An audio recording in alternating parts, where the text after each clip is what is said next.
Maná, maná. Maná, maná.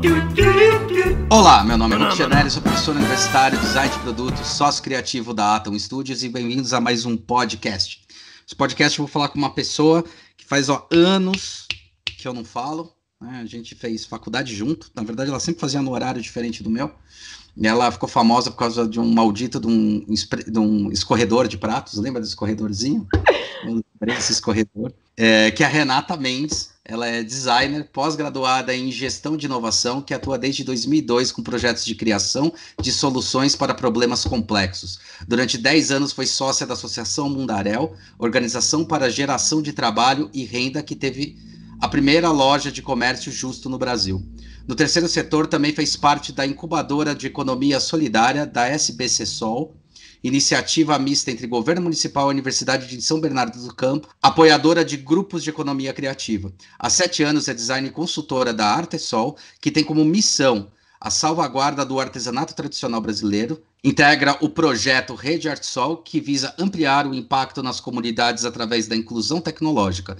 Na rede foi co-criadora, roteirista e diretora de uma série de podcasts, web-aulas e mini-documentários, que foram lançados no começo de julho de 2020. Atua como consultora autônoma para empresas e ONGs na facilitação de planejamentos de futuro e em workshops de design para aprendizagem, como realizado no evento What Design Can Do, da edição 2016 em São Paulo, com o tema Violência contra o Feminino. Também investe tempo e energia na formação de redes de economia criativa e no design com abordagem para a transformação da educação de primeira infância. Renatinha, obrigado por aceitar o convite. É um prazer estar falando com você depois de tanto tempo. Eita, o prazer é meu, ainda mais com essa sua memória de tanto tempo. Eu lembro dessas coisas, cara. É legal pra caramba. Sabe uma pergunta que eu queria te fazer? Manda. 1 mais 1 é igual a 3? Epa! 1 mais 1 é igual a... Nossa, uma progressão de números. É incontável. 1 mais 1 é infinito. É infinito. Se 1 né? mais 1 for ponta firme, vai ao infinito. Porque esse é o principal conceito do que quando a gente fala da economia criativa, né? Fala que a soma dessas ideias gera a minha, a sua e a nossa, né? Então, quanto mais pessoas envolvidas e mais gente, você potencializa cada vez mais inovação, né?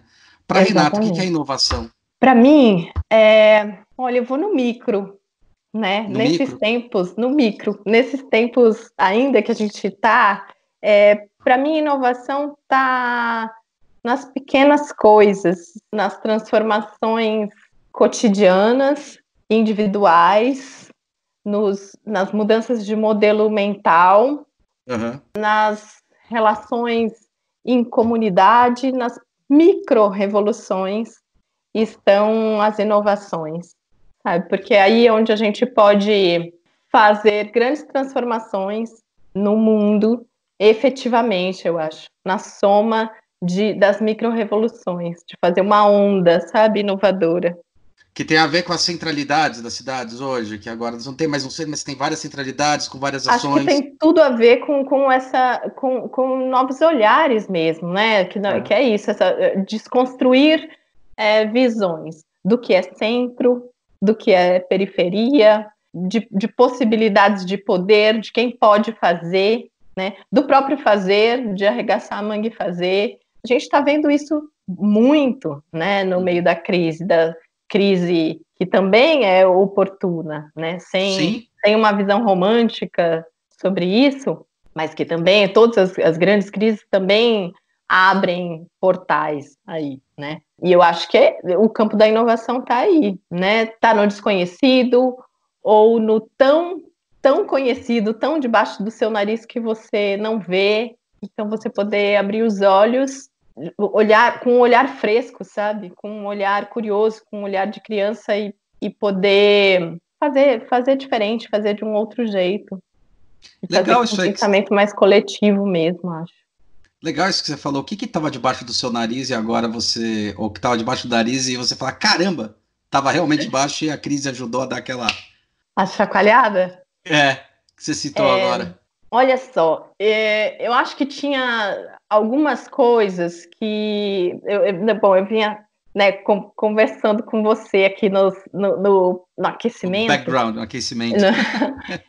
Que eu sou uma pesquisadora fora da academia, sabe? Assim, eu sou curiosa de pesquisar, de escarafunchar os assuntos. E eu me acho com uma cabeça bastante contemporânea, assim, bastante questionadora. Eu achava, por exemplo, que o meu olhar sobre como se faz a educação, como se constrói as aprendizagens, isso já estava bastante modelado em mim. Assim. De tanto que eu mexo nos assuntos e que eu me atualizo neles e que eu processo as coisas que eu me interesso em aprender. Inserida dentro do contexto, o fato de você estar muito inserida, você não enxergava o quê? Eu não enxergava, às vezes, posturas que eu achava que não tinha mais, eu achava que não estavam em mim. Então, por exemplo, com referência à educação, à aprendizagem, né? Eu tenho um filho de 5 anos, fez 5 anos recentemente. E o meu filho, ele vive em Marte. O nome dele é Martim. Ele vive no espaço. A amiga imaginária dele chama Lua e mora no espaço. Que louco! Então, ele é uma criatura que tem 1000 conexões que não são terrenas. E aí eu tenho uma agonia, às vezes, agora menos, assim, estou aprendendo todo dia, de onde está a atenção, de classificar o que é atenção e desatenção, sabe assim? Tá.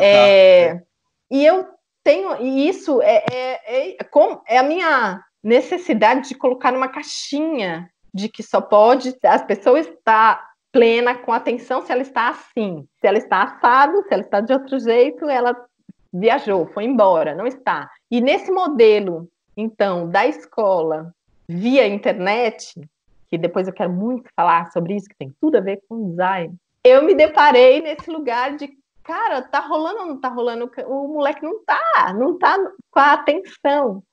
Mas é isso, né? Eu precisava reaprender quantas 1000 conexões uma criança tem, né? Que uma criança não pode ficar sentada na frente de uma tela, porque a linguagem dela é o corpo, porque ela tem 1000 outras linguagens.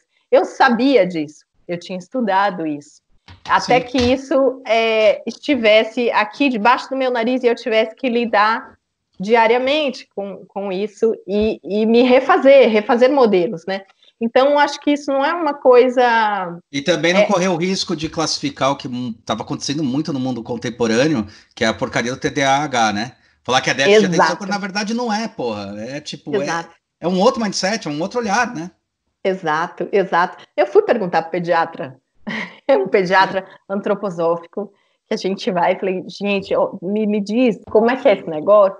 Ele falou, ele só é uma criança. É isso. E então, eu estou assim aqui expondo, né, essa história e esse pensamento, porque essa de aprender, na verdade. Eu me sinto muito bem quando eu me sinto aprendendo. Né? Então, tem uma zona aí de absoluto desconforto, que é ótimo, que é o não saber lidar, que é o e agora?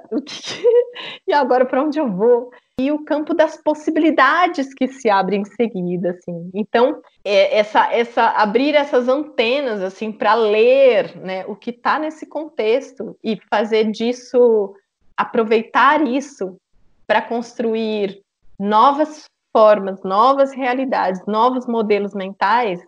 Cara, isso é muita inovação. É animal. Sabe? Na vida cotidiana, no seu núcleozinho. E eu acho que isso faz muita diferença no impacto no mundo mesmo, assim, sabe? Especialmente porque a gente pode compartilhar sobre. Isso não fica, essa experiência, ela não fica para mim. Ela pode ser compartilhada como a gente está fazendo aqui agora. Né? E também sai, e deixa de ser também, que é uma coisa que talvez a internet veio e trouxe e ajudou bastante no fato, no quesito dessa tecnologia da internet, que é você não se sentir só, às vezes, com alguma coisa e falar, puta, deve ter alguma coisa errada, e de repente descobrir que não é que tá errado, é simplesmente não foi dito. E agora, com a Exato. possibilidade de dizer, você consegue também questionar e refletir sobre. Então, com isso, o que, que pode potencializar melhor? Tanto a vida deles quanto a vida da gente, né?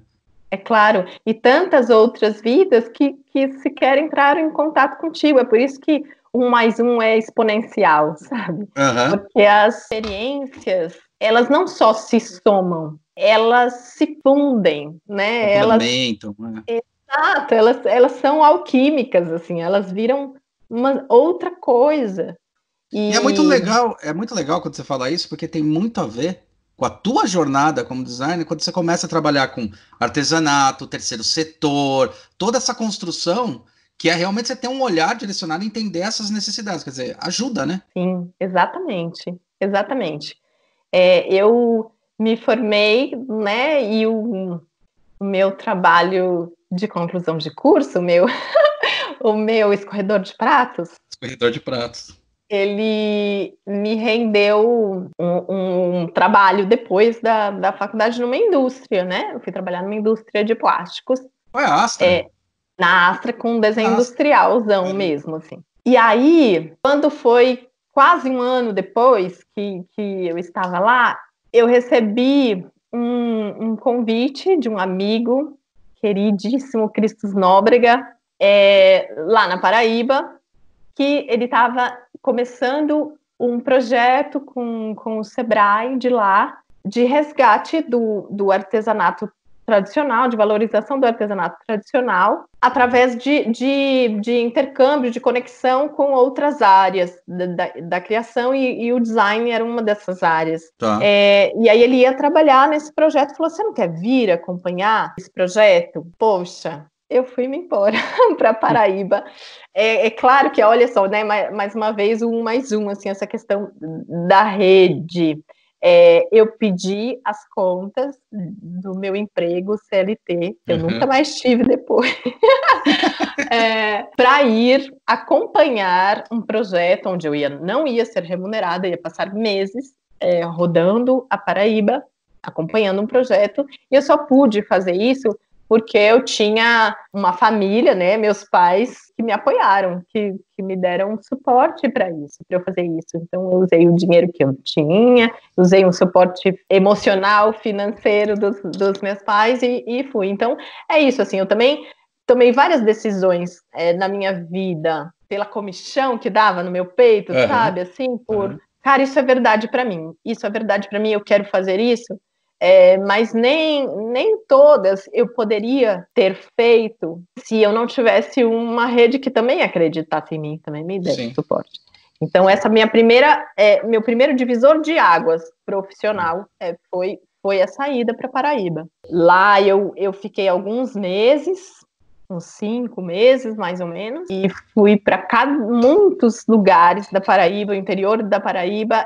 Foi meu primeiro contato, embora isso já me motivasse, esse trabalho, esse fazer artesanal brasileiro, esse fruto da cultura, da tradição, de povos originais, sabe, assim, toda essa coisa já me movia, mas foi a primeira vez que eu estava lá, convivendo com essas pessoas e vendo como elas são, no cotidiano delas. Isso foi um divisor de águas na minha vida, de lá, 2002. Para cá, fez parte da minha trajetória profissional, né? Trabalhar com as pessoas. Não trabalho mais para as pessoas. Trabalhar com elas, eu trabalho potencializando. Exato. Porque, bom, nesse recorte, né, dos trabalhos artesanais, das comunidades de artesãos, é muito delicado, né? Então já errei um monte de vezes também, assim, sabe? De também pensar, puxa, entendi qual que é o seu problema. Tem uma solução maravilhosa. E a solução maravilhosa do meu ponto de vista. Só que cada ponto de vista é a vista de um único ponto. A vista de um ponto, né? Cada ponto de vista Bastante míope. Muito. Né? E então eu fui aprendendo, somando experiências e trocando mesmo com as pessoas, qual era o meu lugar? Primeiro de tudo, eu estava pedindo licença para entrar na vida daquelas pessoas e conhecer quem elas são, né? O que é importante para elas, o que elas fazem, quais são as dores delas, né? Uhum. O que ninguém melhor que elas para saber qual é o problema. Uhum. Então, quando eu comecei a aprender a fazer isso, tudo fez mais sentido, soluções foram muito melhor implementadas, foram perenes, né? As coisas deram muito mais certo. Assim como a vida tem que ser, e dá certo, e dá errado, e se reconstrói, e muda no meio do caminho, né? Sim, pra caramba. Mas assim foi se dando. Mas o que eu conheci foi os saberes das pessoas que não tinham ido à escola, como eu fui, que não vinham de centros urbanos, como eu vim, que tinham uma inteligência no fazer, enraizado numa cultura, uma consciência de tudo que veio antes, que era quase como respirar, assim, sabe? Então, eu me impressiono até hoje, quando eu vou numa comunidade, por exemplo, que essa comunidade vai preparar uma festa ou vai se preparar para uma plantação e simplesmente todas as pessoas sabem o que fazer. Ninguém precisa fazer cronograma de nada. É orgânico, né? É orgânico de um jeito que é quase mágico, sabe assim? Então tem uma... Um organismo vivo funcionando. Exato. E é por isso que a gente não pode, enquanto população brasileira, né, perder essa referência dos povos tradicionais, sabe? Com tudo que está acontecendo agora neste país, a gente pode se sentir muito distante de que eu não tenho nada que ver com quilombolas ou com indígenas, posso achar isso de tão desconectado que eu tô nesse mundo, sabe? Porque se você parar para olhar a história dessas pessoas, para escutar essas pessoas, gente, tem uma presença que traz muitas outras gerações por trás, que é muito forte, é muito incrível ter contato com isso. Para você aprender, assim, sabe? Que você não é só você. Sim. E ter essa consciência. Então, quando eu estava, por exemplo, numa comunidade quilombola, né, num trabalho que eu e Paula Dib fizemos, como vários, né, minha parça, a gente estava ali em Minas Gerais, em Brumadinho, né, em Brumadinho, em 4 comunidades quilombolas ali que a gente trabalhou. Quando eu estava lá, ali numa situação que ia ter uma festa no dia seguinte, uma festa religiosa de Santa Cruz, no dia seguinte. Estava lá numa casa, numa das casas, um terreirão, assim, de chão batido, de terra. Uma das mulheres me falava assim, bom, ali vai ser a cozinha. E eu olhava e via meia dúzia de tijolos jogados no chão. Então, ali vai ser a cozinha. A gente vai fazer comida para umas 500 pessoas que vêm, porque vêm pessoas de outras comunidades. Ali vai ser não sei o quê. E eu olhava, tipo, era sexta-feira, à tarde, sábado, 6 da manhã começava a festa. Eu falei, como? Se ninguém está fazendo uma reunião. E acontecia, e simplesmente acontecia. No dia seguinte, eu voltei lá de manhã e tudo estava armado. Das crianças aos idosos, todos tinham o seu papel, todos sabiam o que fazer. É um lugar de pertencimento também. É um lugar de pertencimento. É um lugar de pertencimento que nem sempre é valorizado assim. Acho que aí tem um olhar do designer ou de um profissional de fora que pode ser muito legal, sabe? Eu, como estrangeira desse lugar, como ignorante desse lugar, eu posso fazer muitas perguntas que são tolas, que são óbvias, que são, nossa, mas você gostou disso mesmo? Você achou isso uma coisa valiosa, né? Sim, eu achei, porque eu nunca tinha visto isso, ou porque eu observo isso, um sistema absolutamente orgânico acontecendo, sem planejamento nenhum, e sem que as pessoas sequer se deem conta que isso é um planejamento. Ou sem aquele planejamento que a gente foi cultuado a falar que era um planejamento, Exato, né? Essa que é a merda. Exato. Não quer dizer que aquilo é planejamento, não quer dizer que só isso é a fórmula do planejamento. Exatamente. Está fora de um padrão, não está rotulado, não está numa caixinha. E ele funciona e funcionou para mais de 500 pessoas. E eu vi isso acontecer e eu estava lá. E junto a isso, junto a essa organização que vai passando de geração em geração, e por isso é natural, tem a questão dessa força. Não é só uma fé religiosa, no caso, mas é uma presença de espírito mesmo, sabe? Que é além da matéria mesmo.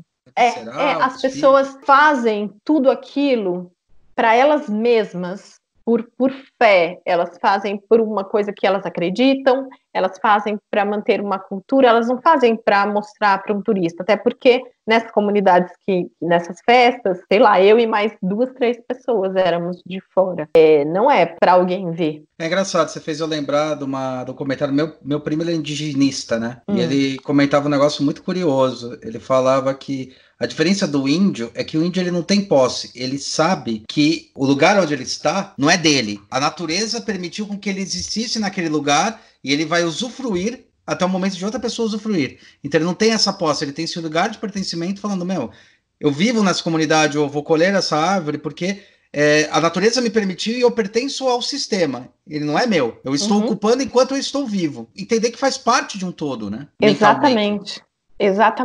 É por isso que, para mim, assim, né, a gente fazendo essa paralelo aí com o design, onde é que tem esses pontos de contato, né? Nesse tipo de trabalho que eu faço, a autoria se dissolve, sabe? Eu já fui bastante perguntada, assim, sobre assinatura de projetos, né? Então, nesse lugar onde eu trabalho, isso pouco importa, porque eu mais pertenço às coisas do que as coisas me pertencem, nessa visão que você acabou de colocar, sabe? Eu estou onde faz sentido para mim, e faz sentido para mim que minha atividade profissional seja ferramenta de transformação social, como escutei a Adélia falar ontem ainda, numa entrevista, no Adélia Borges. A Adélia Borges, que fala muito sobre isso. Então, é onde eu sinto que eu posso fazer melhor, sabe? O melhor de mim tá aí. E o melhor da minha atuação profissional tá aí. Então, pouco importa quem é a autoria. Para mim, importa quantas pessoas vão efetivamente poder pegar aquilo para elas e fazer daquele processo um processo que também é delas e que possa transformar a vida delas, transformar uma comunidade, enfim. Onde você faz uma provocação, uma relação a isso. Mas você não acha, então, que a palavra artesanato ela é muito prostituída para as pessoas assim que não entendem isso? E como a gente transforma isso? Assim como sustentabilidade, assim como... Então, puxa vida, já houve uma porção de tentativas de classificação, né? O Sebrae já fez um trabalho intenso nisso, assim, do que é trabalho artesanal, o que é artesanato, o que é não sei o quê. Eu não sei te dar essa resposta, eu não sei nem se é o que mais importa, sabe? O que eu acho é que quanto mais a gente puder colocar no caso do artesanato brasileiro, né? O protagonismo, assim, sabe? O fazedor como protagonista de sua história, a gente puder mostrar isso. A Artesol faz isso muito, assim, tem muito isso na raiz da sua missão. Quanto mais as pessoas, né, puderem ver a vida do outro, a experiência do outro, o contexto do outro, eu acho que a gente vai tomando conhecimento disso, sabe? Eu não preciso ir lá trabalhar lá no meio para eu, me tocar e entender do quão grande é essa sabedoria, de que inteligência é essa. Eu posso conhecer, né? Eu posso entrar em contato com isso de outras maneiras. Então, ou seja, tentar tornar o negócio mais empático, né? Mais acessível, sabe? Ter informações mais acessíveis, ter mais proximidade de mercado, você conhecer toda a cadeia de produção. A gente pode fazer isso, né? Num momento em que a gente está questionando o consumo, o que eu preciso, o que eu não preciso, enfim, eu facilmente acesso, eu conheço qual é a cadeia, as cadeias de produção. Então, todas essas coisas eu acho que elas ajudam a caracterizar mesmo, a fortalecer o que é o artesanato brasileiro e a ter isso como característica, sabe, de um país. É um setor importante da economia desse país. Importantíssimo, sim. Sim. Né? E eu acho que talvez ele esteja num momento interessante, pelo menos eu olhando aqui por tudo que você está descrevendo, que eu vejo que a indústria está caindo como ela era. Você tem uma transformação. Hoje começou com essa do it yourself, né? E agora está passando para esse universo maker, upcycle e tal. Que tem muito a ver hoje também com a internet, que ajudou bastante a história de ter um storytelling real, de você realmente contar a história verdadeira das coisas. Então talvez o artesanato ele esteja num momento interessante, que a gente está sofrendo um retorno para arts and crafts, que é importantíssimo, e talvez ele esteja num momento, com tudo que você está falando, né, eu observando aqui de fora, interessante que talvez pela primeira vez a gente possa entender o artesanato como uma forma de expressão, um chancelamento da importância dele e dessas coisas de como funcionam, até essas estruturas locais, né? Claro, e é um universo, né, porque você tem desde os produtores tradicionais, cujas técnicas passam de geração em geração e trabalham com materiais naturais, em sua maioria das vezes fazem todo o processamento da matéria-prima até o produto, então tem esse tipo de artesanato, e tem também outros que estão até mais nos centros urbanos, sabe, que estão olhando para o upcycling, como você falou, né, então como uma matéria-prima chega no fim do seu ciclo e ele pode ter uma segunda vida, e pode virar uma segunda história, que não é um lixo maquiado. Exato, né? Exato.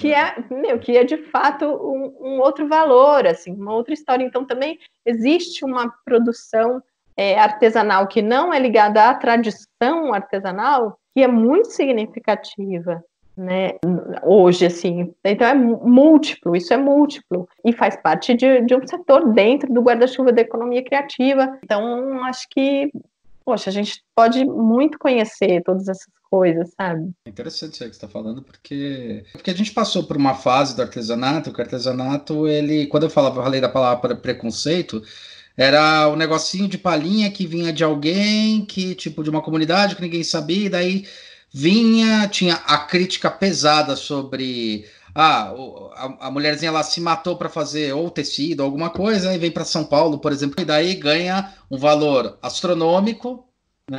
E vira uma peça, na verdade, muito mais de aquela briga, uma obra de arte, mais pela obra de arte do que pela história dela, né? Hoje está melhorando isso, não tá? Eu acho que porque tem mais possibilidades de descortinar todo esse caminho, assim, sabe?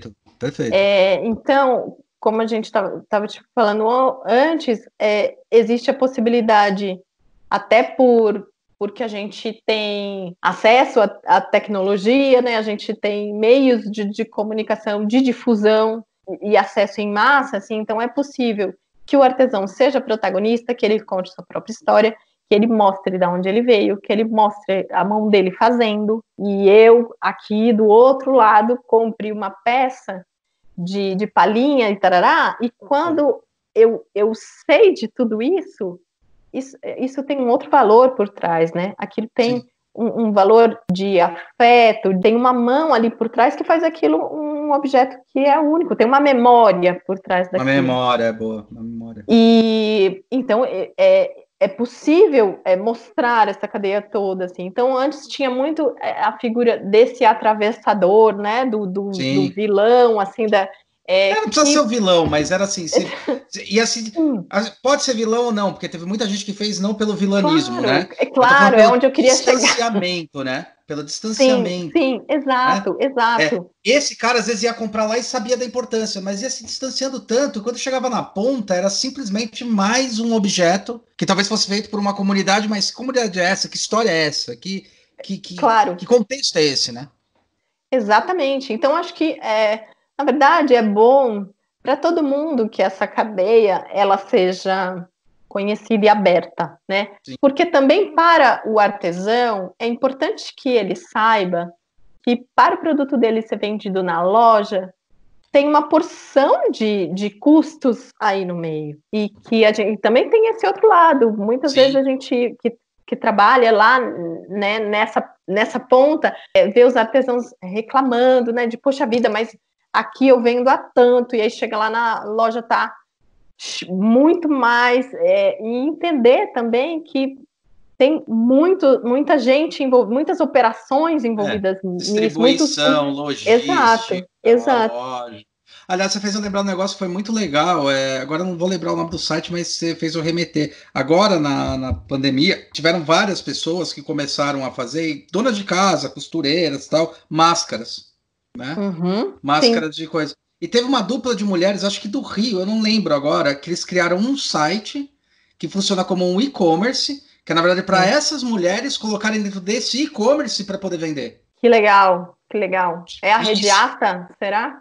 Eu não lembro, porque eu vi essa pincelada, isso faz já uns 2 meses atrás. Eu achei muito legal o que fizeram. Eu falei assim, você tem a máscara dessas pessoas que têm essa mão de obra muito bem potencializada, que eu acho que no Brasil isso é incrível. Essa questão da costura, como ela está impregnada no DNA de muita gente, né, da cultura nossa. Essas pessoas, elas costuravam, mas não tinham como distribuir, mas estavam fazendo isso por uma necessidade social, que era a necessidade de máscaras. E daí essa dupla falou, puta, vamos abrir um e-commerce e chamar essas mulheres para colocar o produto delas dentro do e-commerce para poder diluir. Isso é uma ação social. Claro. Claro, e também é inovadora, né? Nesse lugar de que você olha essa capilaridade, sabe? Você olha essas microações, uma senhora fazendo máscara, outra, 2, 3, muitas, em muitos lugares.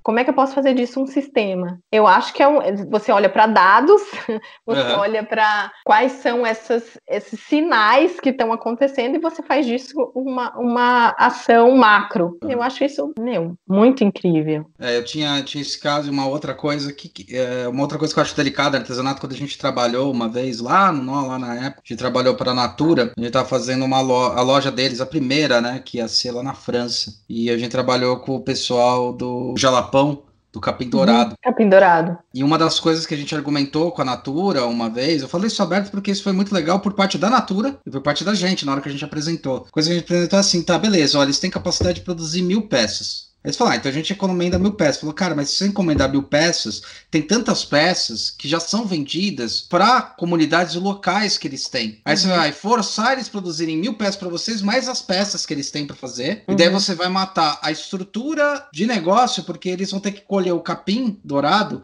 antes do momento que tem que ser colhido. E você vai começar a quebrar essa estrutura. Existe essa preocupação também, né? Quando a gente fala do artesanato. Total, quando a gente vai... E só para completar, para não falarem coisas, a Natura entendeu e falou, beleza, então quantas a gente pode pedir? Tantas. Aí vocês não agridem. Aí eles falam, então tá bom, é isso que a gente vai pedir. A frase, desculpa. Claro, é preciso mesmo ter esse pensamento que é sistêmico, né? Voltando na história, porque numa comunidade como essa, né, do Jalapão, a produção, ela depende de um ciclo que é da natureza, né? O Jalapão já teve problemas de diminuição, né, do capim dourado pelo excesso de colheita, pela colheita em época errada. Tem o ciclo, tem o tempo que é de colher, o tempo que é do fazer. Plantar, então, né? Exatamente. Então, às vezes, uma pressão de mercado, né, e uma necessidade de venda faz com que as comunidades quebrem esse lugar que elas bem conhecem, né? Que elas sabem como fazer e por que isso não se deve fazer. Mas tem outras questões aí envolvidas. Então, é muito importante num trabalho, quando um designer, né, um profissional chega num lugar desse, ele precisa conhecer todos esses ciclos, eles precisam conhecer como que as pessoas funcionam, como a natureza funciona, porque senão é puro tiro no pé, né? Você vai ajudar a empurrar a ladeira abaixo, assim. Então, mesmo a questão de, às vezes, um grande cliente, como você deu o exemplo da Natura, que, né, brilha os olhos, assim. E também é preciso ter um cuidado de não ficar, em alguns casos, de não ficar apenas dependente de um grande cliente só. Isso. Porque se alguma coisa muda no planejamento desse cliente e você deixa de ser fornecedor, quebra, né? Quebra tudo, você não tem outras vias, assim. Então, qual é o seu portfólio de ofertas, né? A sua cartela de clientes que A você famosa matou por brincadeira um de só. colocar os ovos em várias cestas, não numa cesta só, né? Exatamente, a velha história, né? O Sérgio Matos, né? O designer Sérgio Matos, ele fala que quando ele vai trabalhar numa comunidade na Amazônia, ele chega uma semana antes dele começar o trabalho só para viver, né? E Exato, e é viver. bem por Ah, aí, tá, para né? conviver. Tá. Para conviver, né? Todos os trabalhos que eu faço, eles começam com um diagnóstico em geral, né?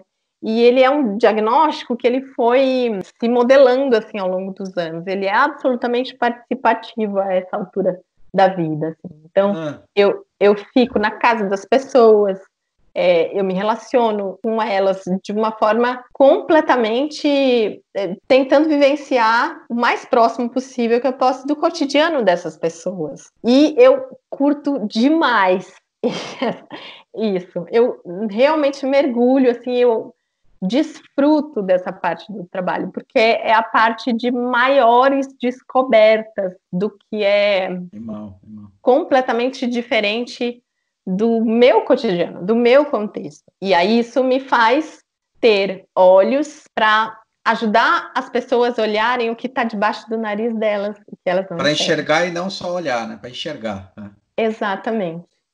Então, o meu papel para que, né, a gente sempre trabalha a partir a criação de solução, a partir do repertório das pessoas, a partir dos recursos locais, do que se tem. Você pode fazer o seu caminho aí de casa para o seu trabalho todos os dias e você não enxergar o que está no caminho, né?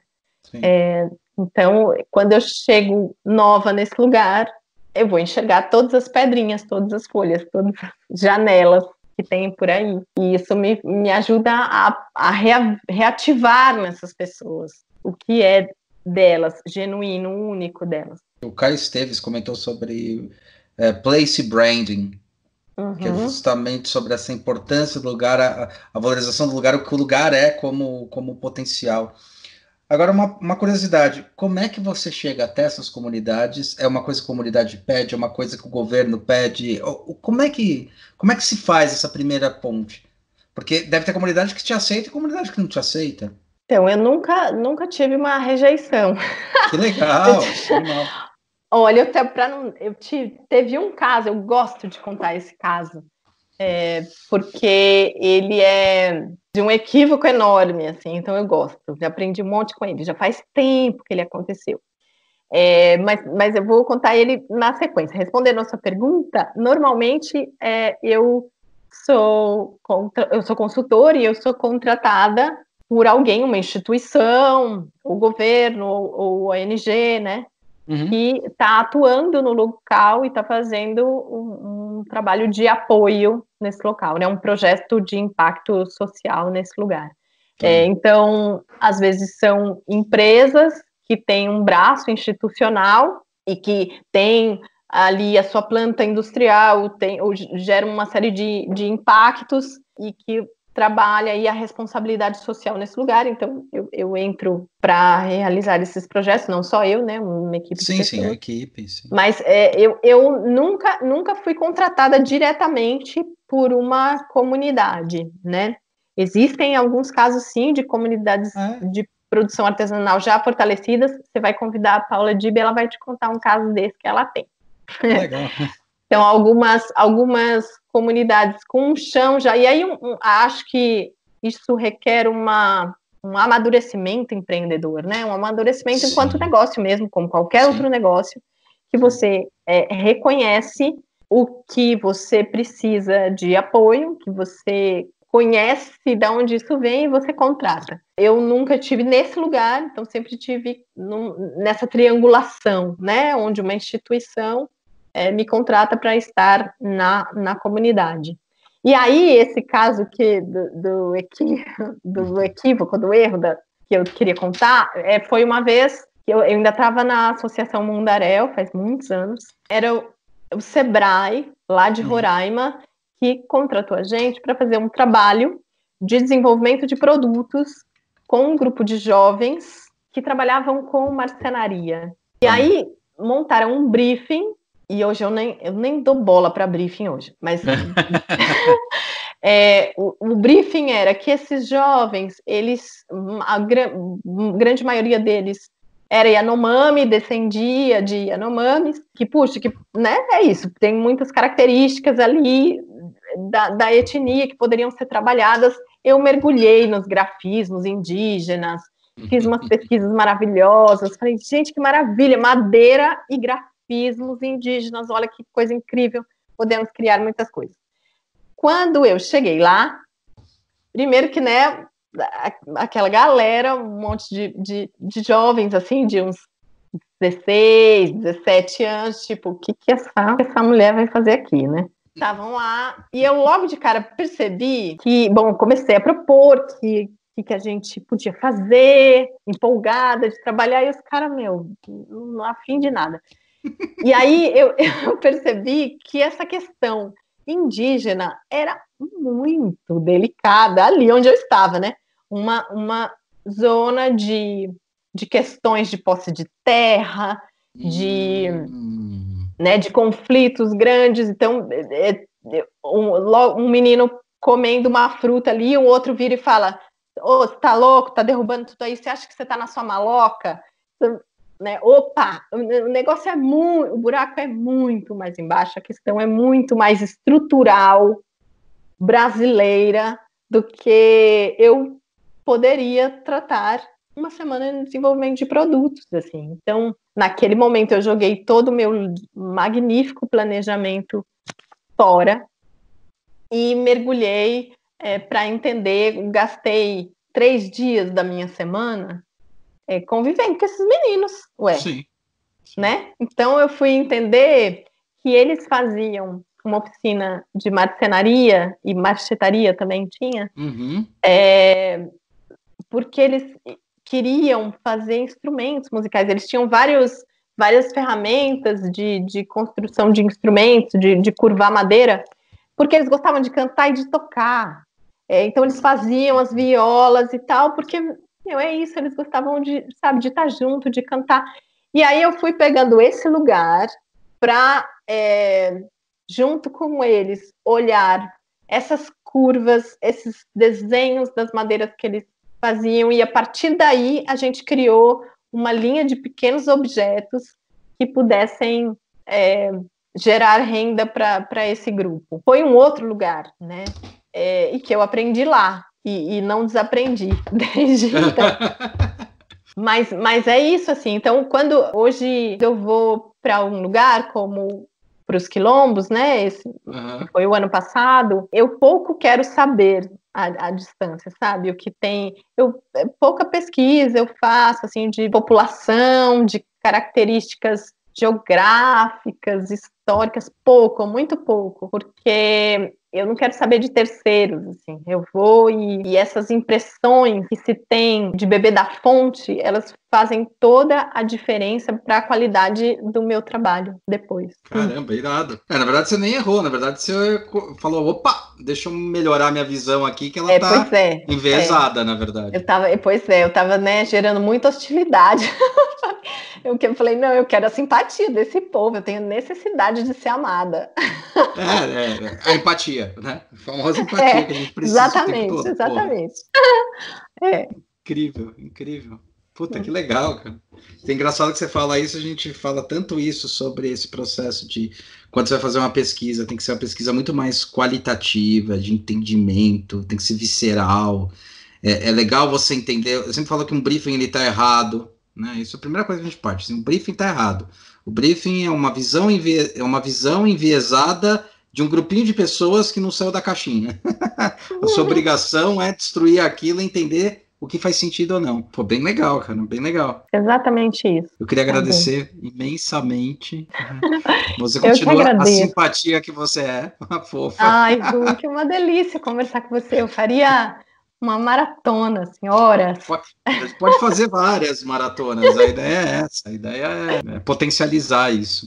Muito legal, bom. que legal essa tua jornada aí, maluca aí. E é legal como essas coisas estão tangibilizando. Eu fico feliz como tá tangibilizando. Até para te contar uma história que foi engraçada. Uma aluna minha, ex-aluna agora, Marcela, era do Maranhão, né? Guaraná Jesus é a vida, né, deles. Sim. E daí foi engraçado que eu virei para ela, nas minhas curiosidades, que eu também dou aula e vou aprendendo com os alunos quais são as tendências, as lógicas. Eu sempre falo que eu vou ficando velho, mas não quero ficar... Eu vou ficando idoso, mas não quero ficar velho, né? Eu sempre falo isso, né? Eu vou tentando descobrir com eles. Uma vez, eu perguntando para alguns alunos, uma delas, principalmente os que... Eu até brinco, os estrangeiros, né? Uma cidade para outra, de um estado para outro, muda radicalmente. É impressionante isso. Até aqui mesmo em São Paulo, né? De uma comunidade para outra comunidade, mesmo da favela, das comunidades, muda radicalmente as ações. Mas eu perguntei para ela, pô, o que você achou mais curioso quando você veio para São Paulo? Achei que, sei lá, ela ia comentar, cidade é grande, trânsito e tal.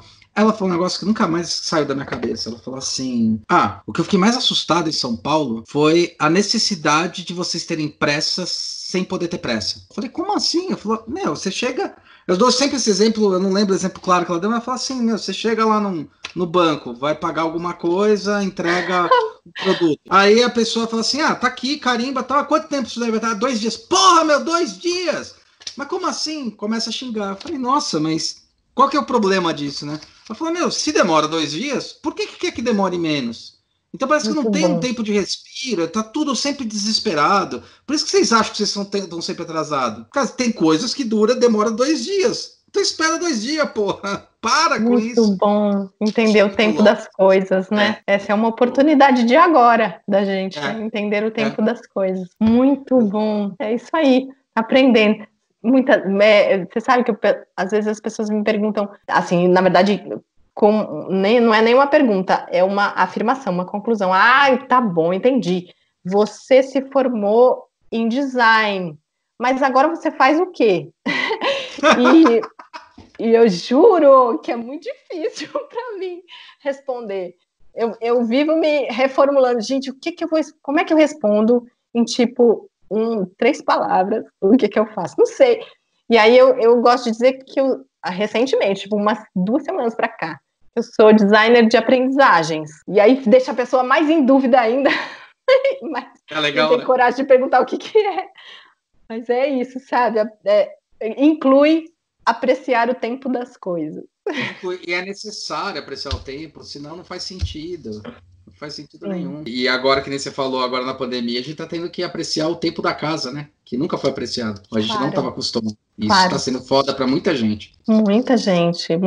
Tá aí uma oportunidade de design. Como essa é uma dor coletiva, pipocando em todo lado, com diferentes faces, em diferentes pedaços da cidade, de renda, quem tem que trabalhar, quem não... É muito diverso isso. E, cara, tá aí, sabe? Como é que a gente pode atuar nisso? É legal você falar isso, porque como eu dou aula em algumas universidades, o que eu percebo são diferentes necessidades, e agora extremamente latentes. Tem alunos que conseguiram ter os seus espaços para ter aula, tem alunos que não conseguem ter, eles têm que conviver junto com a família e ter aula naquele ambiente que a mãe tá vendo novela. Várias vezes eu via trecho de novela, sabe? Claro! Isso, se isso é dado de realidade, o que a gente faz com isso? É impressionante. Como é que lida com isso? É muito louco isso, é muito louco. É muito louco. Renatinha, queria agradecer mais uma vez. Obrigado, lindinha. Valeu. Eu agradeço demais. Quero outros encontros. Não é êxito rural, agora é um êxito... Um êxito rural. É um êxito rural, é impressionante, cara. Obrigada, muito divertido. Muito divertido conversar com você. Valeu. Beijo. Tchau, tchau. Tchau. Peraí, pra não ficar confuso, porque eu viajo, viu? Pode viajar, relaxa. Maná.